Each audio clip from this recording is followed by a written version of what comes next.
And now, The Good Fight with Yascha Mounk.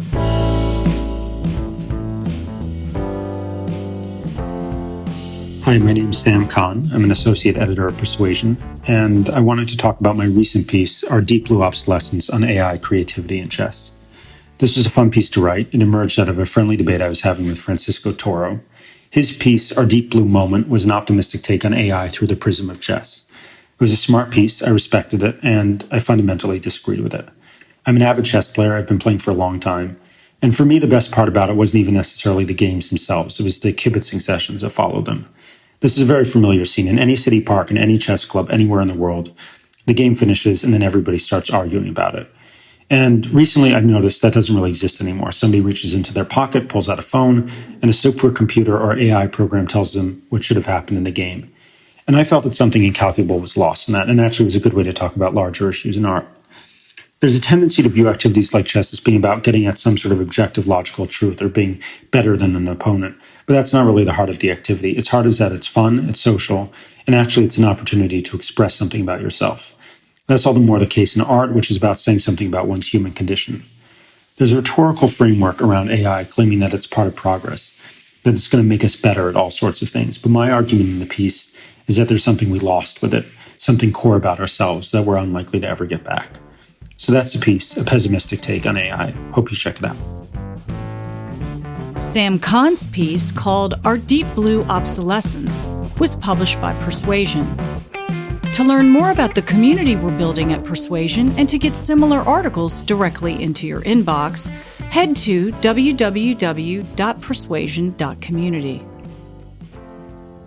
My guest today is Timothy Garton Ash. Timothy is the Professor of European Studies at Oxford University. He is the author of many books, including most recently Homelands, A Personal History, and he's one of the most distinguished historians of Central and Eastern Europe in particular, but really a great connoisseur of Europe as a whole.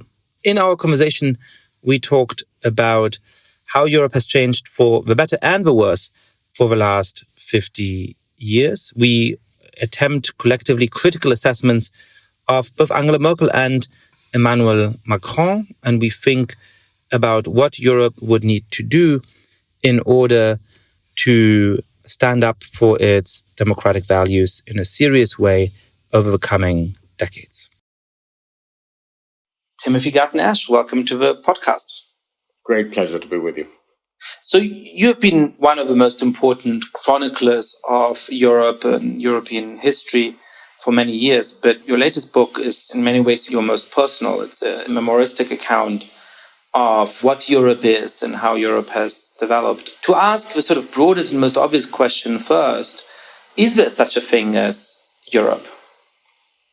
Most certainly is, so much so that there are at least 5 different senses of what Europe is.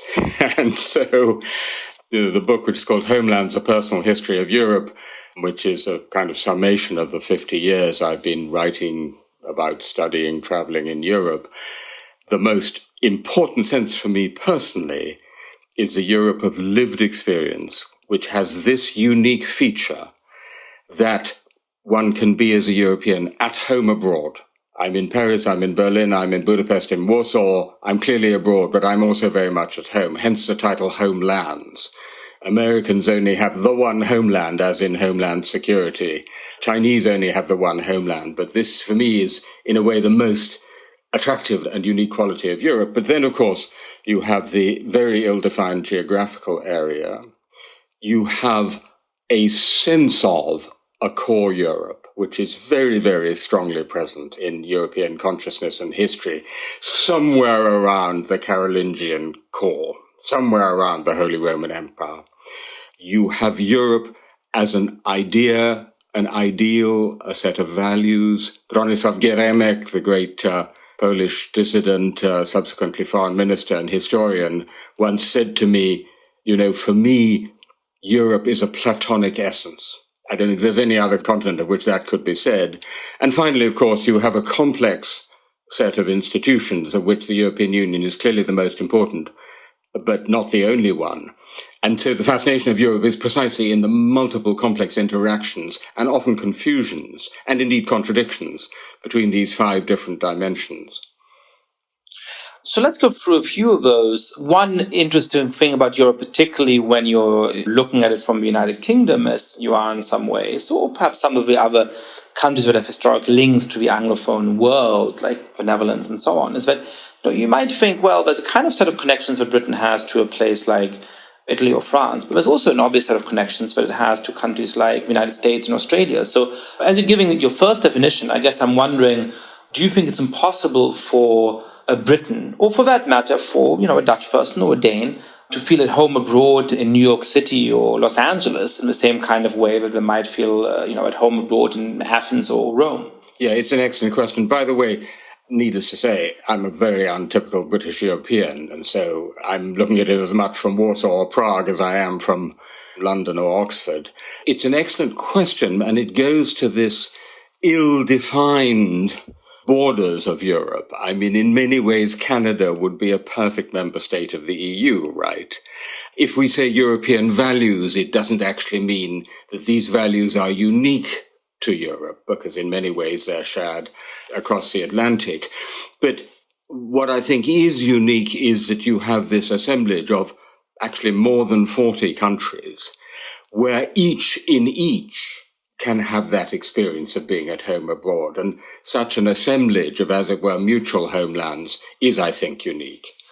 That's very interesting. What does make Europe distinctive if it isn't those values which are shared in some ways, with Canada, arguably the United States and Australia and other countries around the world? One interesting critique that people have pushed of the European project in the last years was to say that Europe is in some senses provincial, or perhaps in the most extreme versions of that critique, even implicitly racist or colonialist or white supremacist, since it privileges a set of nations that are historically Western and white and so on over other kinds of countries in the world that might share democratic values as well, that might share some of those aspirations. And so how, I guess, do we construct an understanding of what Europe is? And I know that you're entirely on board with that project, that emphasizes the universality of some of those values, its deep presence in other regions of the world, and which, of course, ensures that within Europe's borders itself, the continent remains open to people who may have been born in Europe, whose parents may have been born in Europe, who may have immigrated, but who have ancestral roots outside of the continent. Yeah, it's such a great question. I mean, I would separate the answer into 2 parts, internalist and externalist. I think on the internalist side, there's a perfectly good answer, which is, this is the country which gave us the modern nation state, which gave us a global state system, which had centuries of conflict, and which is now trying to find a better way of very diverse people and peoples living together well in peace and freedom, which after all is core to the liberal project. So it is, as it were, an international, transnational, supranational version of the liberal project.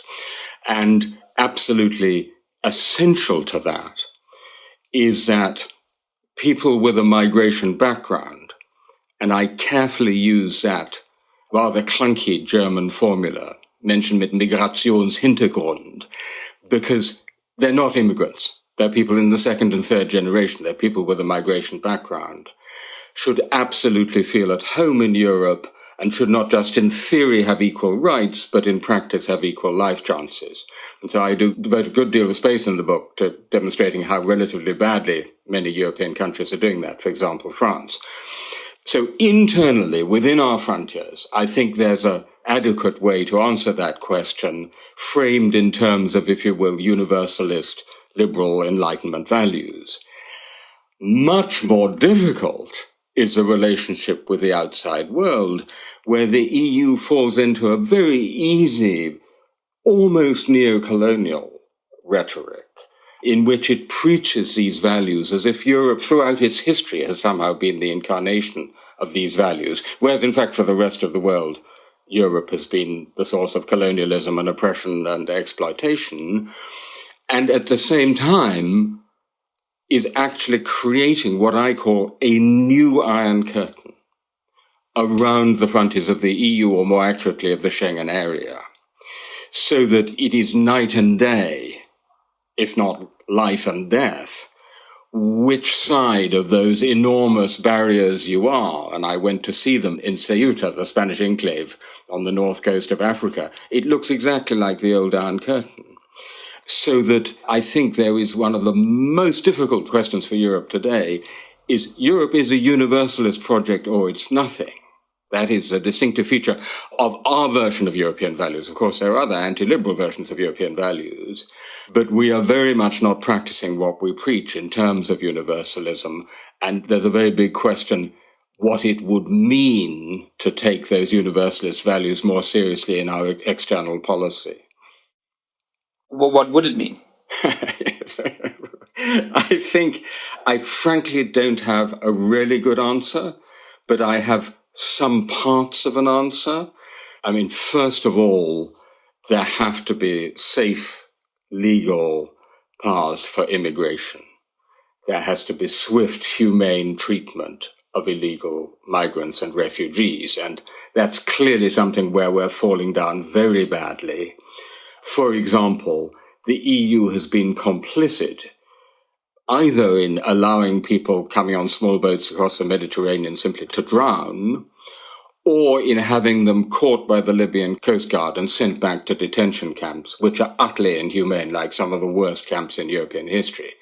So that's an immediate starting point. Secondly, I think at the very least, we need to do much more on development aid. The fact that when many European countries are not even meeting the 0.7% target, and that, of course, includes market access, more significant market access. And then there's a difficult set of questions around how a liberal international polity relates to illiberal great powers. I mean, starting with Turkey, China, to a significant degree, India, and of course, Russia. And to what extent we have to, as it were, compromise on our values because of our interests, or make a triage of our values, because that's the world we're in, an increasingly post-Western world where most of the other great powers don't share these values. Yeah, I mean, there's a kind of critique of what Europe has been for the last decades, which leans into some of the same themes, which is to say that, you know, when you look at Denmark or Germany or Austria, they're very appealing countries that, despite the presence of certain internal problems, are probably among the most humane and affluent societies that have existed in the history of humanity, and that is certainly no mean feat. But in some ways, they have existed by outsourcing some of the dirty work. So one of the ways in which we've outsourced the dirty work is around migration. So, you know, we're perfectly humane and legalistic and treat asylum seekers who somehow come to our borders really very well in many respects. But all of that system can be kept up in part because not very pleasant figures like warlords in Libya or like Recep Erdogan, a dictator in Turkey, are making sure, because of deals we've cut with them, that the number of people who actually reach our borders is relatively low. You might think, sort of extending that critique a little bit further, that European foreign policy has in some ways been similar, that particularly a kind of more moralistic and pacifist wing within European politics has looked down on the terrible Americans with a militaristic, Wild West cowboy swaggering attitude for, you know, having such a big army and, you know, going around playing World Cup. But of course, European and Western European, more specifically security, has for many decades been dependent on precisely that Wild West cop in a way of which even many European elites have not always been fully aware when they make these critiques. So, you know, what would it mean for Europe to be able to stand up for its values, to live up to its values, but without outsourcing some of the dirty work in these various ways, whether it is to people who are keeping migrants off of European shores, or whether it is, for that matter, to the people who continue to provide a lot of European security? So I think there's a great deal to this critique, I have to say. I think they're very pertinent questions. And interestingly, Yascha, I think it connects back to the very lively debate about our colonial past. John Stuart Mill's day job was at the East India Company. There's a real sense in that wonderful edifice of 19th century liberalism was built on the profits of empire in multiple ways.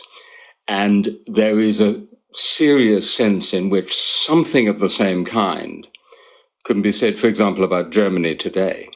I mean, Constanze Stelzenmüller's famous line that the German model has been to export its energy needs to Russia, its export growth to China, and its security needs to the United States. So 3 ways dependency. And indeed, while the energy dependency has been rather dramatically reduced, the other 2 dependencies are still very much in place. Ukraine would no longer be an independent country today were it not for the United States and the speed and scale with which it came to Ukraine's aid. And German business has absolutely no intention of getting out of China anytime soon. Volkswagen has a factory in Xinjiang down the road as what can quite accurately be called concentration camps. Genocide is in place. So I think it's a huge dilemma. And the answer is, to the extent that there is a good answer, we have to diversify, we have to de-risk, we have to make sure we're not so dependent on, for example, China, that when push comes to shove over Taiwan, we simply can't afford to take what our values and our belief in liberal international order would suggest should be our position, and we have to build up our own defense. This is what struck me as particularly interesting in the recent debate about Emmanuel Macron's remarks concerning Taiwan. That, to caricature a little bit, you could say that there's 2 sort of sides of a debate in European foreign policy. One is to say, look, we're a firm part of the Western alliance, and we will continue to be the closest partners of the United States. And while we should probably build a little bit more military capacity and so on, effectively we will continue, in Constanze's well-chosen words, to outsource our security needs to the United States. And then there's the other part of a debate that seems to be saying, well, we can't entirely trust the United States to continue to engage in the world. And, we might have a mad person like Donald Trump in charge again. And so therefore we should just balance between the United States and China. And in the way that Macron expressed this point, it seemed very much as though we were saying, all right, so we'll let people have spheres of influence and we'll accommodate ourselves to whatever values they have, as long as we're able to play various great powers off each other and continue to do business. And what strikes me about this is not what some people seem to interpret Macron's remarks as, which is the kind of grandiose, ambitious vision for a more powerful Europe. It's actually the smallness of that ambition. That ambition is effectively to balance between Europe and the United States in the way that Vietnam or Singapore feel that they need to balance between China and the United States. So, what would it look like for Europe to be able to be more autonomous in that kind of way, to be able to stand up for its own ideas and values in a way that doesn't just outsource its economic and security and so on needs to other players, but without that reducing Europe to, an area that cannot actually stand up and consistently live up to its values, which you say help to define what Europe is, because it simply is stuck balancing between different powers in the way that it seems to me Macron was suggesting we should accept. It's a great question. I literally just yesterday reread the original version of Macron's interview in Les Echos, and I couldn't help thinking of Walt Whitman, I am large, I contain multitudes, because as always with Macron, there are so many different thoughts flying around, not all of which are entirely consistent. But nonetheless, when he talks of the danger of being vassals, when he says, well, we need to be a third pole, by the way, an idea that China would be absolutely delighted by. China would be delighted by a Europe which is distinguishing itself from the United States, notably over Taiwan, and wanting to be another pole in a multipolar world. He is essentially articulating a Euro-goalist vision, a vision of strategic autonomy of a Europe which defines itself as distinct from, and indeed in some cases in opposition to, the United States, while at the same time saying, and he says this in the interview, the most important thing is European unity. And what he has once again demonstrated, that while proclaiming the importance of European unity, the Euro-goalist vision always achieves precisely the opposite, right? So if you think about what happened over the Iraq War, where a very strong version of a Euro-Gaullist vision was articulated by Jacques Derrida and Althusser and others, and Habermas, that actually divided Europe down the middle. What's so fascinating about looking at European public opinion over the war in Iraq, and you know the polling my Oxford project did with ECFR a few months ago, is that in the last year, European public opinion has actually become much more united. German public opinion and Polish public opinion are much closer, even than their governments are. Why? Partly because they think it's a good cause to defend Ukraine, but also because this is being done not against the United States, but in strategic partnership with the United States.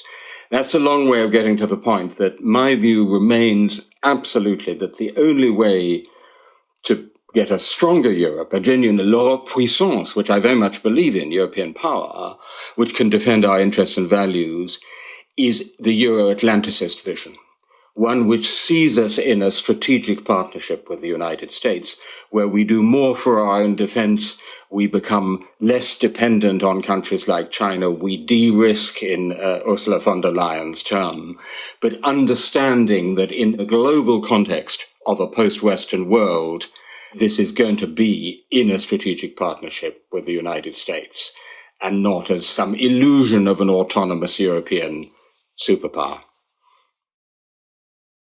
Yeah, that seems very convincing to me, that the right way for Europe to safeguard its way of life and its fundamental political values is to continue to be in a close partnership with the United States as long as America stands up for those values, while building the capabilities to defend those values more effectively in the world, and particularly within its own borders, than the continent is capable of doing at the moment. And that hedges against the risk which, even as a proud dual European American citizen, I'm deeply conscious of, which is that there might come a moment in which the United States really does abandon those values, and Europe has to stand up for those values apart from the United States, perhaps in certain points in conflict with the United States.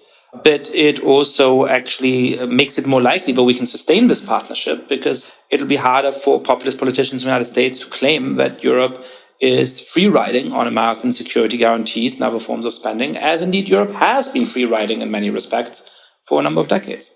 And particularly in what I call the post-wall era, the era that goes from the fall of the Berlin Wall on the 9th of November 1989, and I think ended on the 24th of February 2022. I couldn't agree more with that. And by the way, of course, as Europeans, we are very conscious of the fact that Donald Trump might be the next president of the United States, and therefore that challenge might be coming our way quite soon. And in particular, if he pulls the rug from Ukraine, then there is a very immediate challenge. What is Europe actually going to do to defend Ukrainian democracy and Ukrainian independence from Russian imperialism?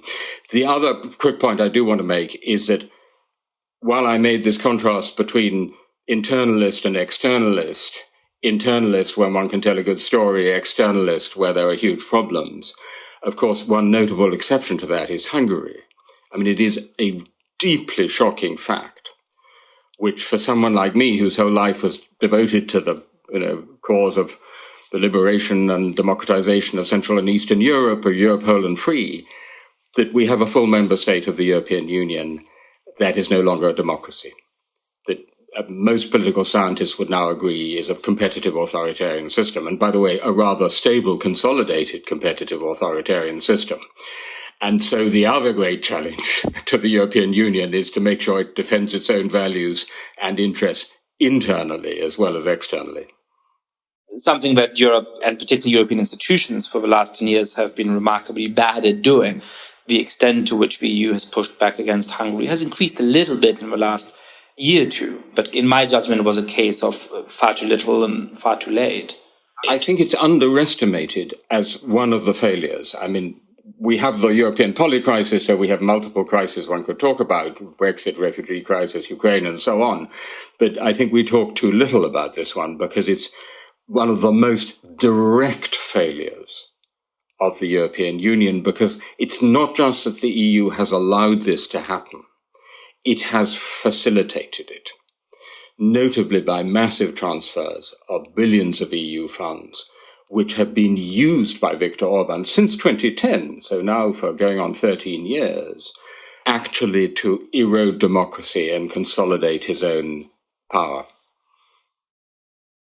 You invoked February 24th, 2022 as in some ways the end of Europe's post-war order. Of course, Olaf Scholz, the Chancellor of Germany, held a much-noted speech in the immediate aftermath saying that we had reached a Zeitenwende, a turning over of historical eras. To what extent do you think that the European public, or for that matter, European policy elites, have actually become conscious of that turning over of eras and are acting on that insight? I don't want to underplay how far countries like Germany have moved in the last year. I think in terms of providing assistance to Ukraine and so on, after a very, very sluggish start, some important things have happened. But I still remain skeptical, and not just because of Macron's recent comments, that there's any real appetite in Europe for bearing the short and medium-term costs that would be required for the continent to actually recognize that it is, once again living in a dangerous neighborhood, that the movement globally is towards rising powers whose values clash quite fundamentally with those of European countries and citizens, and that therefore quite a significant shift in policy and outlook would be required for the continent to live up to the meaning and the importance of this Zeitenwende. Germany fell prey to the hopes and illusions of what I call the post-war era more than any other European country.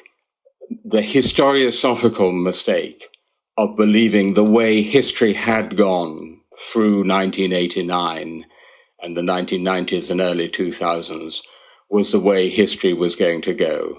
That mistaking history with a small h, or as a product of conjuncture and chance and choice and individual leadership and will, for history with a capital H, a Hegelian process of inevitable progress towards freedom. And also the illusion that essentially peace could be secured by diplomacy and economic interdependence and didn't need the military dimension of power.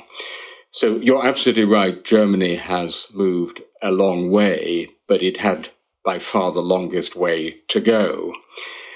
I think the short answer to your question, Yascha, is that understanding is powerfully present in Eastern Europe and only very weakly present, broadly speaking, the further west you go, in Spain or in Portugal, much less so, and perhaps in France. And therefore, as so often in modern European history, the key is Germany. If Germany itself became serious about everything that would be needed to make a reality of this Zeitenwende, from building up military power to reducing economic dependence on authoritarian regimes, of which, by the way, German business is a signal case, to the agenda of the eastward enlargement of the European Union to include both the Western Balkans, Ukraine, Moldova, and potentially Georgia, which in my view should be the strategic agenda for the next 10 to 15 years for the EU, that, as Scholz himself has pointed out, necessarily requiring a further deepening of the European Union, then I would think that we have a chance of answering your question with yes. Do I see that consciousness pervading the German political debate and the German political class at the moment? Alas, no. Yeah, in my impression, there's some lip service to Zeitenwende and the fact that changes are required, but it goes at best skin deep. Partly, if I may, just quickly, because you know very well the German words Besitzstandswahrung, defending what you have or hanging on to what you have. And Germany is a very defensive status quo society, which has a deep historical consciousness that twice in the last 100 years, it's lost everything and then built up again.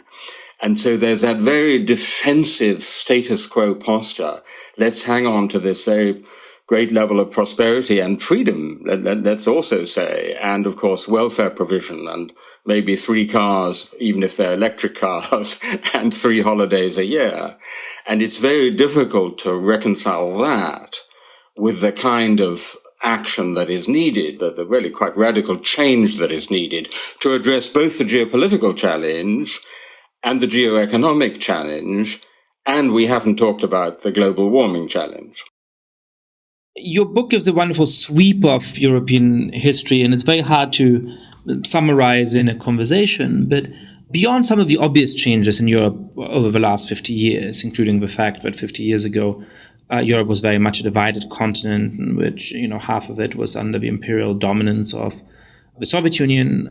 What are some of the more surprising ways that Europe has changed? And, perhaps I'll ask you to start with the positive changes. How do you think, in ways that don't immediately meet the eye, Europe has become a better, happier continent today than it was when you first started to extensively travel and discover the continent and spend time in so many different parts of it? So I started traveling in the early 1970s. And at that time, more Europeans lived under dictatorships than lived in democracies.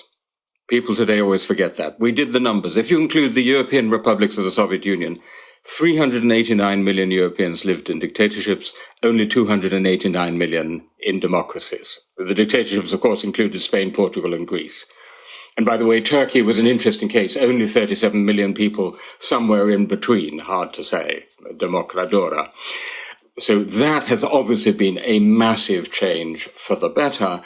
And, of course, a change that has not been experienced so positively by a large part of our own societies, as we know in any analysis of populism, but for many millions of Europeans, like a generation of Central and East European students who've come to study with us at Oxford or in London or Paris or wherever, a transformation of life chances. Beside prosperity, obviously, welfare provision has significantly improved, and I would emphasize 2 other things. The dramatic transformation in the position of women in the last 50 years.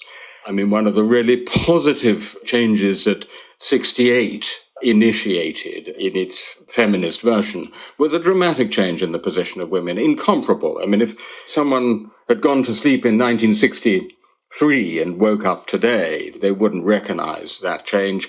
And last but not least, what I started talking about at the beginning, Europeans know each other in ways they have never done before in history. Because what we forget is that most of European history, most Europeans never left their own region, let alone their own country.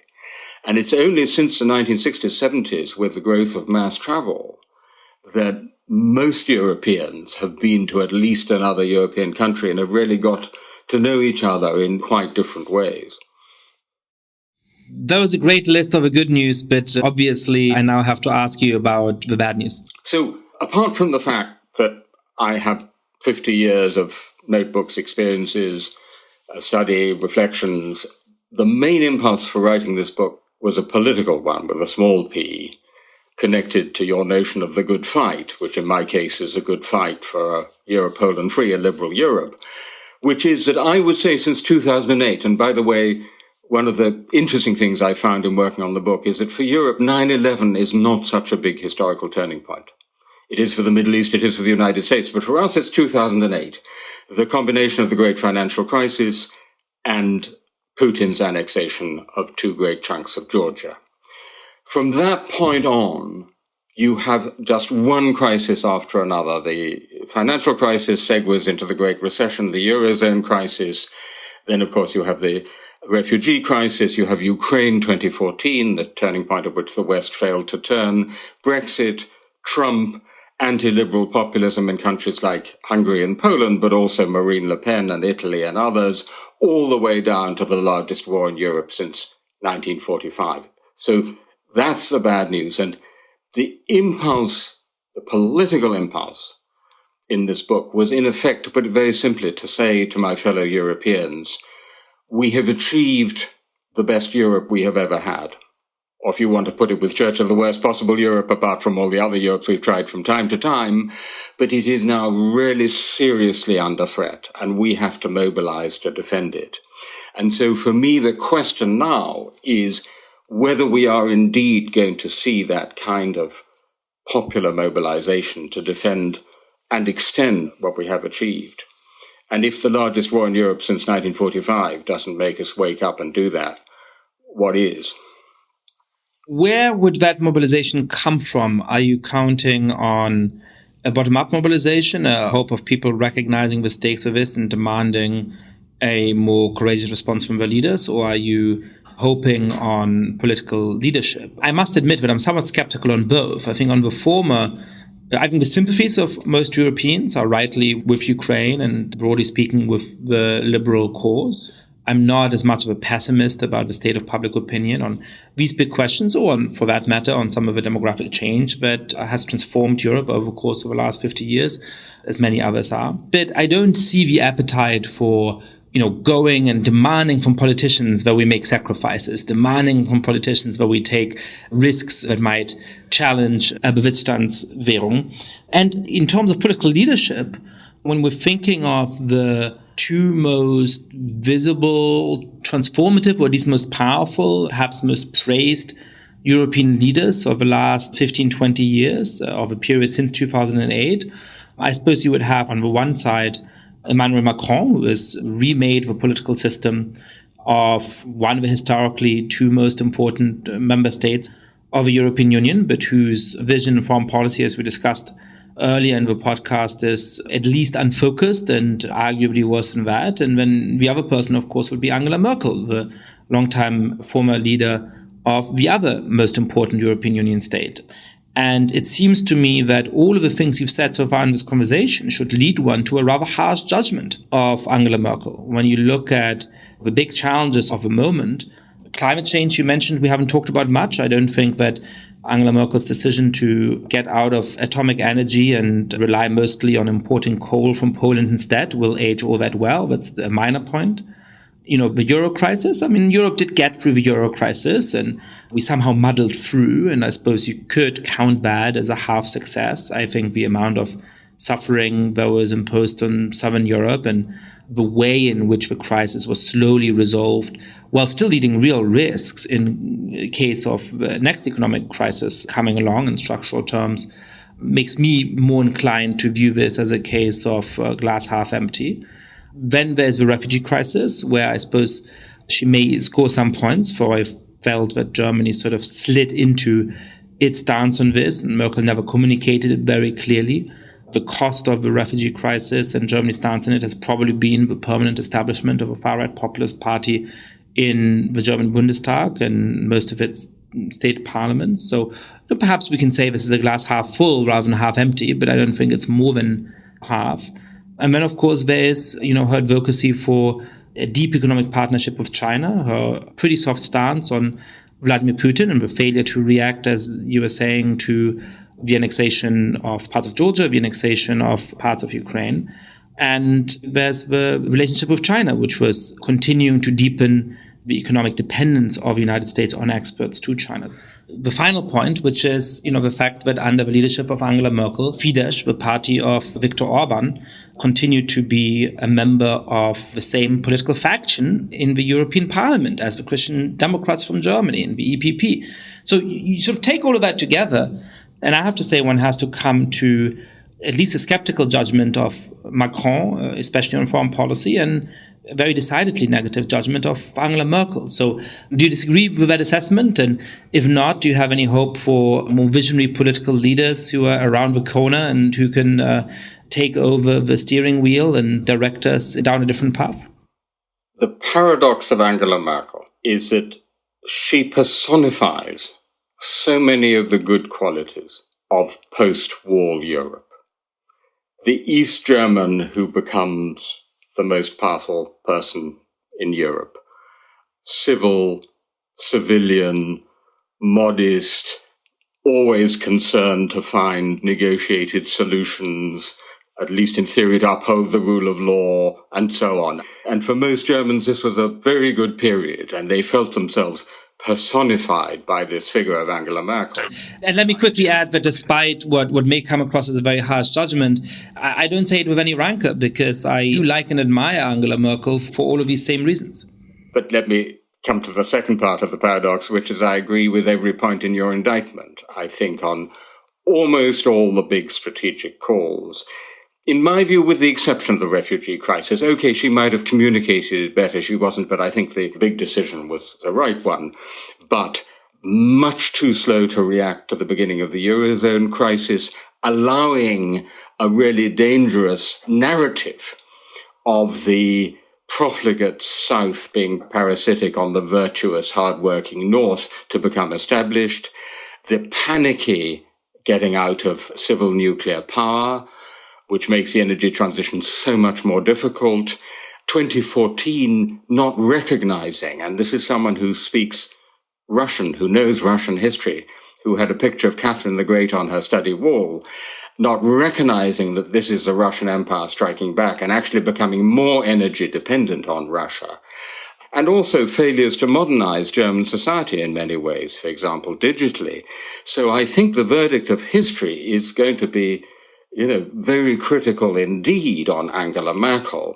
Olaf Scholz still has a chance to find a better place in history. And so the answer to your question is, I think Kaja Kallas of Estonia, for example, has been a remarkable leader, had a great impact. I think the Scandinavian leaders have been very impressive. I mean, there are, the very impressive figures in the European Parliament, but in the absolutely key positions, I don't see the people yet who have that agenda. So the hope has to be, and Yascha, I think you said, am I counting on it? I'm absolutely not counting on it. This is pessimism of the intellect, optimism of the will. This is what I want to persuade my fellow Europeans to do. But if you ask me just as an analyst, do I think it's going to happen? I think it's more likely than not to happen. But a student in Göttingen said to me the other day, you've talked about these key generations who made Europe, the 14ers who were shaped by the First World War, the 39ers, the 68ers, the 89ers. Will there be a generation of 22ers? That was her question. In Göttingen, in the west of Germany, will there be a generation for which the full-scale invasion of Ukraine has been such a moment of challenge to everything we believe in that there is that response? I have to say, if I'm honest, analytically, I'm skeptical because I think it's been an absolutely formative experience for East Europeans, for Poles, for Slovaks, for people in the Baltic states, maybe some in Scandinavia. But I don't think it has been for most Portuguese, Spaniards, Italians, French, even Germans. So analytically, I rather doubt, it will have that impact, but one has to hope that it will. Another thing we've alluded to with Hungary, but that's also a broader phenomenon, is the great expansion of freedom after 1989. And then the danger of a contraction of freedom in the last years. I agree with your assessment that Hungary is no longer a liberal democracy, but is at best a competitive authoritarian regime. We may not quite be there yet in Poland and a number of other countries, but there's a very real risk of ending up in the same place. How should we understand the causes of this? I've always been very struck by Ivan Krashta's characterization of this. Roughly speaking, he said, we thought of 1989 as this liberal democratic revolution in which people's aspiration for universal values like individual freedom and collective self-government came to fruition against great odds because of the bravery of civil society actors and millions of people in the street.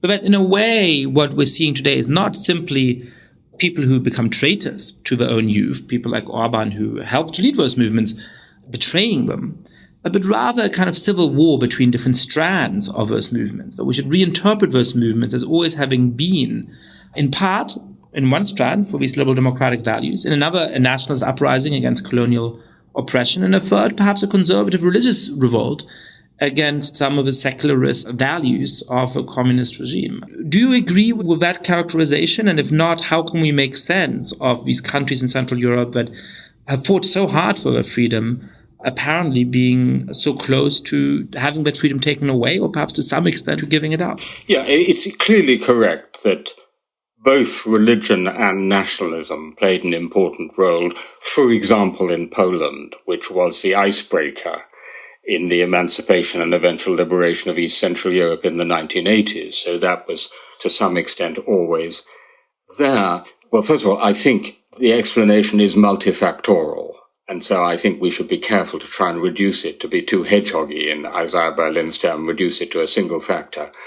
But a key factor is that what we call freedom, measured in some collective, simplistic, Freedom House aggregate ranking, didn't feel like freedom to many millions of people in these societies. That they felt themselves in some ways losers from the transition.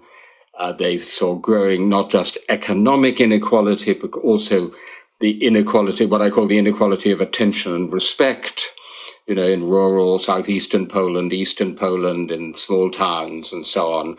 So, so the old argument is populism, culture and economics. Of course, it's both. And you had that combination, in addition to which you had the specific features of the transition. Namely, Ernest Gellner talked about the price of velvet, the price of a negotiated transition, which is that the former elites, the nomenclatura of the communist systems, were able to exchange political power for economic power. So many of them were the great winners of the transition. So it's not just that I'm sitting in my one-bedroom leaky flat in Gdańsk as a worker who participated in the Solidarity movement, and there are these super rich people I see on television in Warsaw. It's those super rich people are the former communists and the former secret police. And that produces a very powerful cocktail, which a populist party like Law and Justice can then sew together in a narrative of the incomplete revolution. If I take this at the level of thinking about liberalism, I don't think the heart of the problem is captured by the term neoliberalism, but I do think you get closer to it if you take the argument between a sort of minimalist classic version of negative liberty, a la Isaiah Berlin, which says in the old saw, a beggar is free to dine at the Ritz, and a more egalitarian liberalism, a la Dworkin or Dahrendorf or the Amartya Sen, Martha Nussbaum capabilities approach, which actually says you need much more than that. You need what Ralph Dahrendorf called a common floor. You need a level of housing. You need a level of education. You need a level of healthcare. You need a level of job opportunities. And you need a level of public recognition, respect. And so I think if one takes it back to the question to liberalism, that is the conclusion to be drawn from the illiberal democracy, i.e. democracy in a state of decay that we see in Poland. And it's fundamentally the same conclusion that is to be drawn from dangerous nationalist populism, anti-liberal populism in Western Europe. Before we close, I want to change topic for a moment, because your penultimate book was about free speech and 10 principles for free speech in a global connected world. The topic of free speech is important to me and has been a recurring theme on this podcast. What is the core of the case for free speech in your mind, and what is it that debates about free speech commonly lack at the moment? First of all, quickly, how I came to write that book. There have been really two leitmotifs of my life's work, which are Europe and freedom. And sometime in the mid-2000s, I thought, what do you want your next big project to be? Are you going to write a book about Europe, or is it going to be some aspect of freedom? And then I said to myself, well, freedom is the first order value, so let's do something on freedom. By the way, Yascha, I'm very glad I didn't sit down to write a book about Europe in 2006, because it would have shared the massive historical optimism of that time. So it's quite fortunate. And then I narrowed it down to the challenge of combining freedom and diversity, which is clearly absolutely central to contemporary Europe, because we become multicultural societies. And then the cutting edge of that, the issue of free speech. So that's how I got to that point. And then I found the global challenges. So very quickly, key arguments for free speech. My acronym STGD. self-expression and self-realization, truth-seeking, the classic John Stuart Mill argument, good governance, which is the core argument of the First Amendment. You need free speech for good governance, all the way back, of course, to ancient Athens, and living with diversity. You cannot live with diversity well unless you know where other people are coming from. It's a shorthand, but I think it's quite a useful shorthand. And what is, of course, missing in the contemporary debate is nuance and the complexity of the challenges that we face, right? So that too much for the right, it's all about woke and cancel culture. And too much for the left, it's all about the state or about the American platforms. And actually, it's a much more complex picture in which, for all the transnational actors, for all the global scale of the platforms, actually each national information environment is quite different. And even in the same global conditions for free speech, the US information environment differs fundamentally from the British information environment, which again differs fundamentally from the German one. So that actually what one needs is a conversation about each specific information environment and what its specific needs are, right? So, for example, in the British case, it's a battle for the defense of the BBC. I mean, the reason we are not a hyperpolarized society after Brexit can be given in 3 letters, BBC. In the German or Polish case, there may be some other area of the information environment, which is absolutely crucial. Now, of course, complex nuance arguments are not good ones for a sort of simple media debate, but I think that's a reality. I know that's what you're alluding to. I've come to the somewhat depressing belief that 90% of the nonfiction books that sell really well, and I'm excluding here sort of, memoirs and stuff like that. I'm talking about sort of political arguments, are books that can be summarized in 6 or 7 words that everybody, or at least a very substantial portion of the book buying public, already believe. Those need not be bad books. So I have some disagreements with it. I think, Thomas Piketty's book Capital is a very good book, contributed to centering a very important debate, but it can be summarized in, what inequality is terrible and it's getting worse. There's a lot more to the book than that, but it is the fact that it could be summarized in those 7 words that could make it an unlikely commercial success. In other words, it's difficult to talk in a sophisticated, nuanced way about the information environment because of a defining characteristic of that information environment, which is profusion, and therefore the drastic competition for attention, which is addressed by the old journalistic saw, first simplify and then exaggerate. The end of Europe, the end of freedom, the fall of democracy, whatever. Any publisher will push you to have that sort of dramatic, simplistic title. So to give a small illustration, several publishers tried to push me to call the last section of my book, the section on post-2008, Falling, so that you would have this simplistic narrative of the rise and fall of liberal Europe, right? But actually, no, it's not falling. That section is called Faltering. And so I would continue to insist on the need, precisely for liberal voices, to keep their attention to complexity and nuance, even in this information environment, which commercially is crying out for what Jacob Burckhardt called the terrible simplificateur. I have a last question for you. You alluded that you nearly wrote a book about Europe in 2006, and it would have been very optimistic and may not have aged well. There's always a temptation to think about the future in terms of projecting recent trends forward. And yet we know that there's always surprises. We don't know what the nature of a surprise is, but there's always some significant surprise. So if you allow me to put you in the uncomfortable position, not of making a prediction, but of saying, here is a significant surprise, positive or negative, which may occur, which may look really obvious in 20 or 40 years when we're looking back at that period, but which most of us are not expecting now. Where would you go casting for that surprise? What kind of surprise do you think that might be? With the obvious caveats that we don't know what's going to happen tomorrow, let alone in a few years' time, I'll give you 2. The first is, at the moment, the Russian economy is holding up. The Putin system is holding up. The Russians are holding a great deal of territory. I am at this moment, top of my mind at the moment, is the question of whether the Ukrainian counteroffensive can actually succeed to getting down to the Sea of Azov, to threatening Crimea, and therefore to putting real pressure on Russia. But there is always a possibility of a non-linear development in a system like Putin's, in a dictatorship. It's absolutely solid until suddenly it crumbles, right? After all, that's what happened in 1917. There was a rout of the Russian armies and then the Tsarist system collapsed. So that is one to watch. I'm not saying it's going to happen, but it's certainly possible. The second one is we have had our crisis in the West. Perhaps we're still having it. China has not yet had its crisis.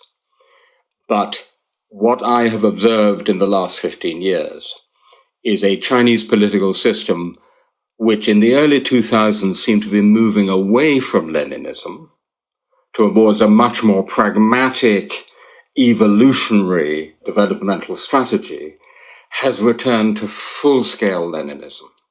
So we have Leninist capitalism. And one thing we do know from 100 years of history is that Leninism is not good at coping with the tensions and aspirations of mature societies and indeed mature economies.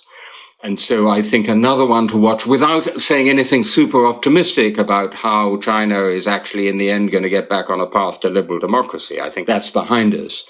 But I think the tensions between Leninism and capitalism are visibly building up inside the Chinese system. And so it may not be at the end of the day that we're doing so spectacularly well, but our principal competitor may start doing rather badly. Timothy Garton Ash, thank you so much for coming on the podcast. Great pleasure.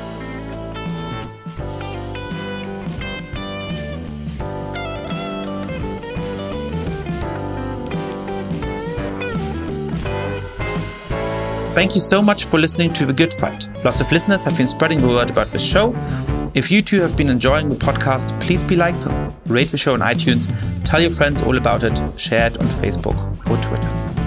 And finally, please mail suggestions for great guests or comments about the show to goodfightpod@gmail.com. That's goodfightpod@gmail.com. This recording carries a Creative Commons 4.0 international license. Thanks to Silent Partner for their song, Chess Pieces.